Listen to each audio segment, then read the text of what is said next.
नमस्कार दोस्तों, मैं अंकुर उपाध्याय स्वागत करता हूं आप सभी का एक बार फिर से अपनी नई वीडियो में। दोस्तों, भारतीय बाजार में कल हमने एक शार्प सेल ऑफ देखा, जिसके बाद सब लोगों ने बजट को बेहद खराब बताया क्योंकि मार्केट गिर गया। दिन के दौरान तो अपने हाई से 1000 पॉइंट तक निफ्टी टूट गया था, कल रिकवर हुआ बट एट द एंड 25,000 के नीचे ही हम लोग बंद हुए।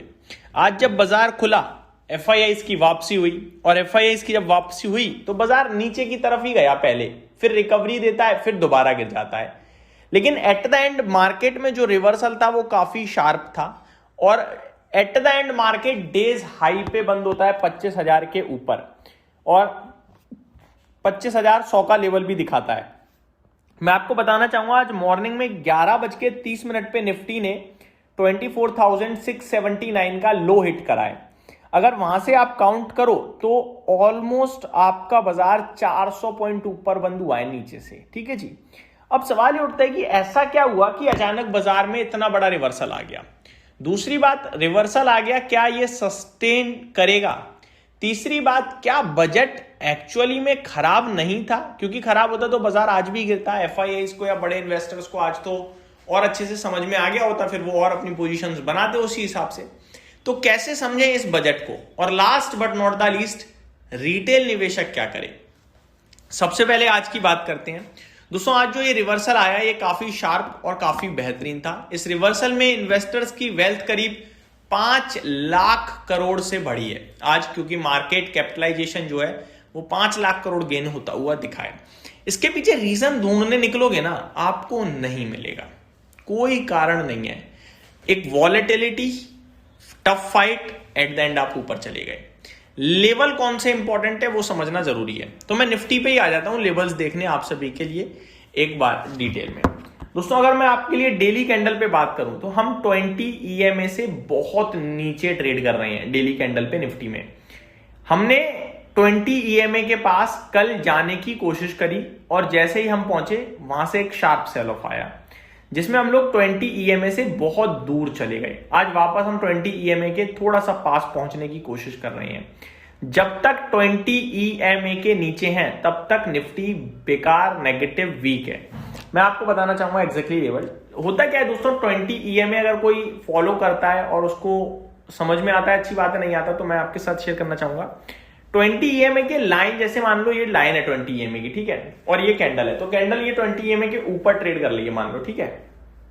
तो जैसे हम ये इतनी दूर हो गई लाइन 20 ईएमए की, अब ठीक, तो मार्केट में शेयर वापस 20 ईएमए के आसपास आएगा। जैसे ही पास पहुंचेगा ये खरीदने का मौका है और फिर ऊपर चला जाएगा।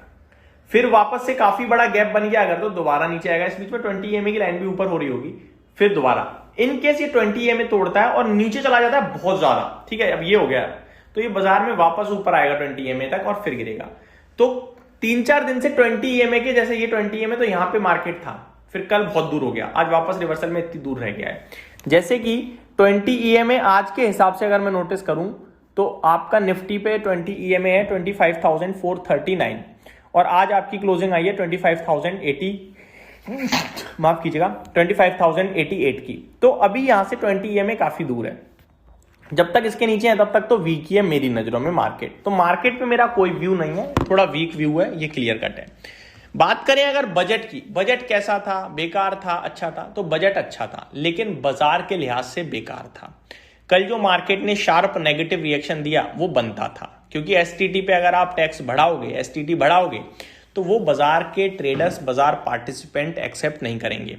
इवन अगर आप नोटिस करें आज के सेशन में जो रिकवरी आई है वापस से एसटीटी बढ़ने के बावजूद स्टॉक्स में, वो बनती नहीं थी। जैसे कि एंजल वन का 4% ऊपर आना मतलब नहीं बनता, क्योंकि एसटीटी बढ़ा है, ये परेशानी का विषय है इस सेगमेंट के लिए। बट बढ़ गया, अच्छी बात है, रिकवरी आई बाजार में तो बढ़िया था कि रिकवर हुआ, ठीक है।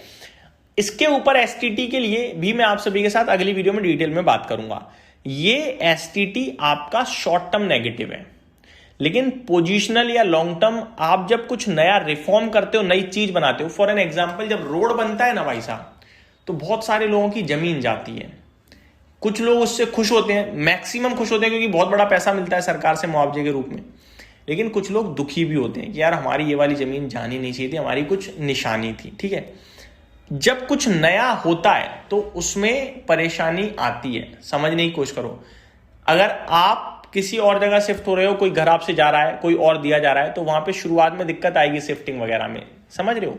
सिमिलरली ये जो रूल एसटीटी पे और ज्यादा एसटीटी बढ़ाना हुआ है, जो ये अभी दिक्कत का विषय है, लेकिन इवेंचुअली ये देश के लिए, ये सरकार के लिए और हमारे लिए, सबके लिए फायदे की बात है। क्यों, इसके बारे में अगली वीडियो में डिटेल में समझेंगे।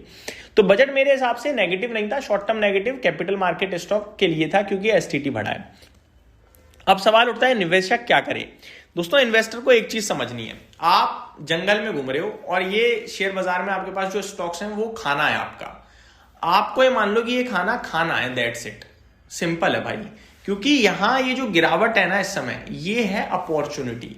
वैल्यूएशन टर्म्स में स्टॉक्स बहुत रीजनेबल और बहुत अच्छे हो गए हैं। अब आप सोचो कि भी और गिरेगा, तो फिर वो सच बात है, लेकिन गिरावट के डर से आप नहीं लोगे तो ये स्टॉक आपसे मिस हो जाएंगे।